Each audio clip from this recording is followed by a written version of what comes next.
2월 1일 수요일입니다. 미국 시간으로 드디어 1월 한 달 마감을 했습니다. 오늘 올랐어요. 다우 1.09% 상승했습니다. 34,000을 넘었습니다.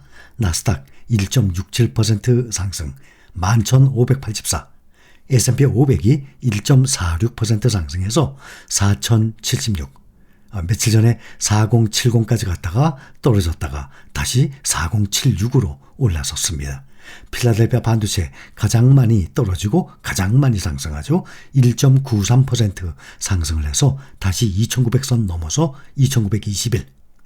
장 시작 후에 꾸준히 우상향을 하다가 장 막판에 급등을 하고 마감을 했습니다. 1월 한 달간 보면 현재 미국 시간으로 1월 31일 밤 아닙니까? 1월 한 달간 보면 S&P 500이 6.6% 상승, 나스닥이 11.5% 상승해서 2001년 1월 이후 22년 만에 최고의 1월달을 맞이했습니다. 필라델피아 반도체는 더 많이 올라서요. 17% 상승, 나스닥과 필라델피아를 보면 평균 1년치 수익률을 이번 1월 한 달 만에 다 올렸습니다. 전문가들의 예상이 올해 주식시장이 상저하고가 될 것이다.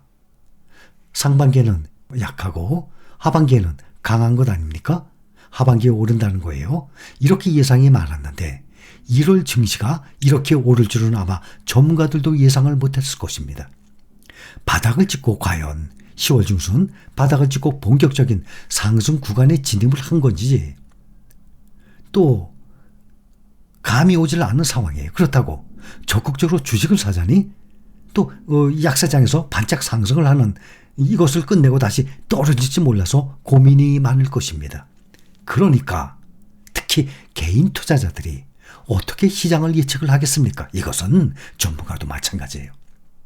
오르면 오르는 대로 사놓은 주식 올라서 좋고 내리면 또 내리는 대로 앞으로 싸게 살 수 있으니까 좋아 라는 마음으로 매달 꾸준히 매수하는 방법이 가장 좋을 것입니다.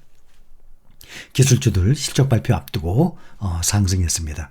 애플, 메타 1% 정도, 아마존도 2.5%, 마이크로소프트 2%, 알파벳도 2% 다들 상승 마감했습니다. 전날에 하락한 반도체주들은 반등했어요. 엔비디아 2% 가까이, 퀄컴도 1% 이상, 인텔도 1% 이상 상승했습니다. 장 마감 이후에 실적 발표를 앞둔 AMD 3.73%나 올랐어요. 그런데 장 마감 후에 시장 예상치를 웃도는 실적을 발표했습니다. AMD가 시간의 거래에서 3% 이상 상승을 했다가 지금은 1.5%까지 상승 마감을 했습니다. 다른 빅테크주들은 애프터마켓에서 0.몇 %씩 조금씩 하락했어요. 주당 순이익과 매출 모두 월가의 예상치를 웃돈 가운데 전문가들은 회사의 이번 분기 매출이 전년 대비 10% 감소할 것이라고 전망을 했어요. 지난해 4분기에 56억 달러, 우리 돈으로 약 7조 원 가까이, 매출의 주당 이익도 0.69달러 기록했습니다. 애널리스트들이 예상한 55억 달러를 넘었어요. 56억 달러. 또 EPS도 0.67달러였는데 이걸 넘고 0.69달러 실적을 발표했습니다. 발표 직후에 시간의 주가가 3% 이상 상승했다가 1.5% 상승으로 마감했어요. AMD의 실적 발표, 지난주 라이벌 인텔의 암울한 실적 발표에 이은 것입니다. 인텔과는 반대로 좋은 실적을 내놨습니다. 인텔 CPU의 대장 아닙니까? 지금 인텔과 AMD가 CPU 넣고 서로들 각축전을 벌이고 있어요. AMD 측은 그러나 올해 1분기 매출은 53억 달러로 1년 전보다 약 10% 정도 줄어올 것으로 예상을 하고 있습니다. 그런데 시장은 긍정적인 측면에 초점을 맞췄어요. 비록 이번 분기 매출이 10% 줄어들 것이라고 예상하지만 주요 경쟁사인 인텔의 이 제한적 수준의 실적에 비하면 매우 양호하다라는 평가를 받고 있습니다. 이에 따라서 주가는 상승한 거예요. 최근에 반도체 회사들은 완제품에 대한 소비자 수요 감소 등으로 짧게 보는 전망은 결코 밝지는 않아요. 회사는 PC 프로세서의 판매를 포함하는 이런 부문의 고객 매출은 전년 동기 대비 51% 감소했어요. 최근 다른 반도체 회사들도 우려의 목소리를 높인 칩 재고량 증가 문제로 글로벌 PC 시장은 장기간 둔화세를 보이고 있다라고 밝히고 있습니다. 또 연준의 긴축 완화 기대감에 전기차주들이 상승했어요. 테슬라가 4% 가까이, 니콜라 8% 가까이, 또 리비안도 7.5% 상승 마감했습니다. 하루에 43%나 폭등을 했었던 루시드는 0.5% 하락 마감했어요. GM, 제너럴 모터스는 예상을 상회하는 실적 발표, 6억 5천만 달러에 달하는 리튬 광산 투자 계획 발표, 이거에 힘입어서 8% 넘게 상승했습니다. 제너럴 모터스의 4분기 주당 순이익 EPS는 2.12달러, 시장 전망치는 1.69달러, 훨씬 넘었죠. 매출도 431억 달러, 예상치는 406억 달러였어요.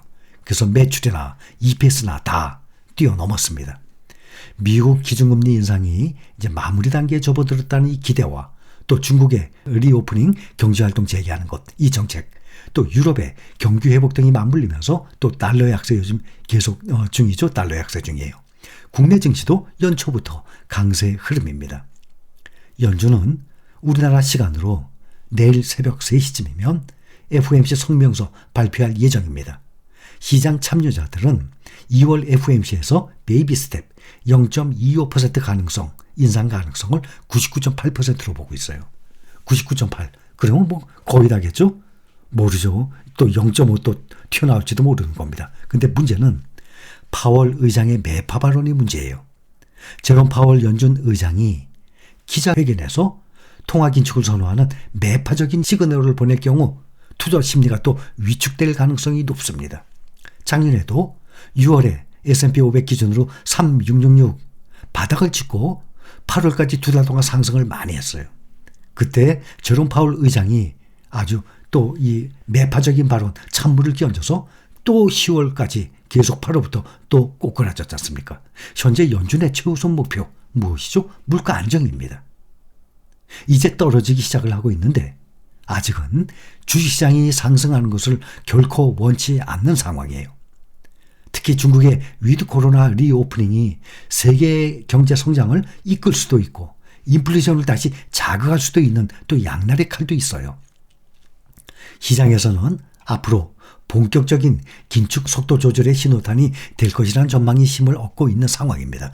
또 한편으로는 또 증시 전문가들은 연준의 금리 인상 중단, 나아가서 금리 인하 기대로 주가가 오르고 있지만 이것은 너무 섣부른 판단일 수 있다라고 또 우려하고 있는 면도 있습니다.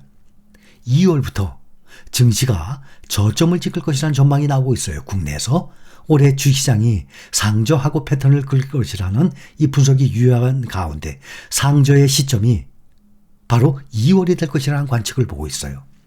2월 증시가 조정을 받으면 올해 마지막 저점이 될 수 있다라고 보고 있고 국내 경기는 올해 2분기 중에 저점을 지날 것이고 주시장은 한 개 분기 먼저 바닥을 통과할 것이라고 예상을 하고 있고 미국, 중국 등의 주요국 제조업 지표와 경제협력개발기구 OECD 경기 선행지수도 바닥에 가까워졌다고 보고 있습니다.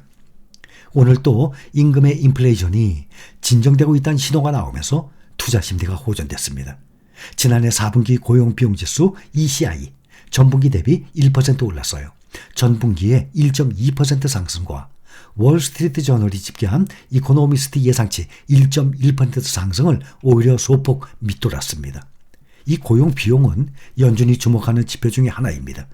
고용 비용이 하락하면 임금 주도 인플레이션 압력이 낮아집니다. 또 미국의 주택가격, 연준의 금리 인상 등으로 인해서 5개월 연속 하락 중입니다. 지난해 11월 전미 주택가격 지수는 전월보다 0.6% 하락해서 5개월 연속 떨어진 상태예요. 연초에 나타난 미국 증시 랠리가 이번 주를 기점으로 힘이 빠질 수 있다라고 또 모건 스탠리가 경고를 하고 있습니다. 마이크 윌슨을 비롯한 모건 스탠리의 전략가들은 이러한 상승 흐름이 또 하나의 베어마켓 트랩에 불과하다고 주장을 하고 있습니다. 베어마켓 트랩이라는 것은 약세장으로 가는 와중에 일시적으로 상승세를 연출하는 상황을 얘기하는 것입니다. 모건 스탠리는 연준이 아직은 긴축 브레이크를 밟을 것이라 확실한 의지를 시사하지 않았고 올해 기업 실적이 2008년 이후에 가장 심각한 침체가 예상돼서 증시에 앞으로 큰 타격을 줄 것으로 보고 있는 것입니다. 자, 오늘 2월 1일 이틀 동안의 연준 회의입니다. 31일, 2월 1일 지금 현재 연준 회의의 중간에 와 있습니다. 오늘 밤 그렇게 되면 미국에는 이제 아침이 되겠죠. 내일 새벽에 금리 인상 결과가 나올 것입니다. 그 다음에 곧 이어서 30분쯤 후인가 또 파월 의장의 또 어떤 발언이 나올지 아주 궁금해지는 전날입니다. 자, 여기까지입니다.